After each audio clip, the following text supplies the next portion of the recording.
Ayan, good morning mga ka-junkers at mapagpalang araw po muli. Magkape po tayo. Ayan o. Gawa nang mag-uumpisa na rin tayo magtrabaho mga ka-junkers. Dito tayo maglilinis naman dito sa ating shop. Nag-deliver kami kahapon kasi mga ka-junkers. Sarap ng kape. Ay mga ka-junkers, yung mga dumating na yan, ikakamada na natin doon. Tapos ito, ayusin natin itong mga yerong to. At itatambak na rin natin yung iba. Marami po kasi yung dumating kahapon. Mga ka-junkers, salamat sa Diyos.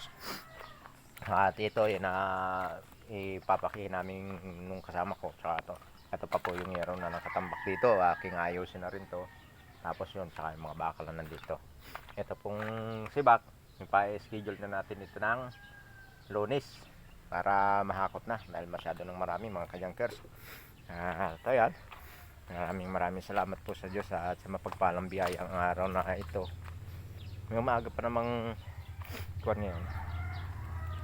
Sino kayang hindi pa po lumalabas yung aking mga kasama. Nandito pa po yung dalawang sidecar, pero yung dalawa pong sidecar yung puhunan na. Ito po isa. Ayan. Ayan. Dami nating nakatambak na kalat. Ayusin natin yan kasi nung mga nakaraan nag-uwi ako ng Quezon, marami po tayong inasikaso. Kaya ngayon ay dito naman tayo. May inayos lang tayo sa Katanawon, kaya tayo ito. Chinarge ko po nga itong battery na namin. Hindi ko lang alam kung charge naman siya. Okay naman.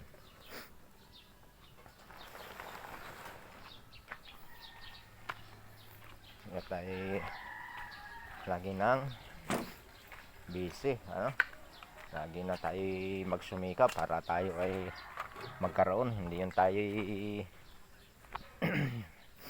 na sa iba. Kailangan nating trumabaho para sa ating pamilya.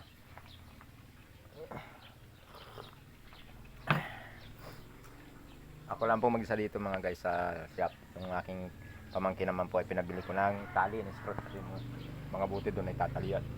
Tsaka ito liligpitin na rin namin itong mga nakalagay dito mga basura at saka kalakal.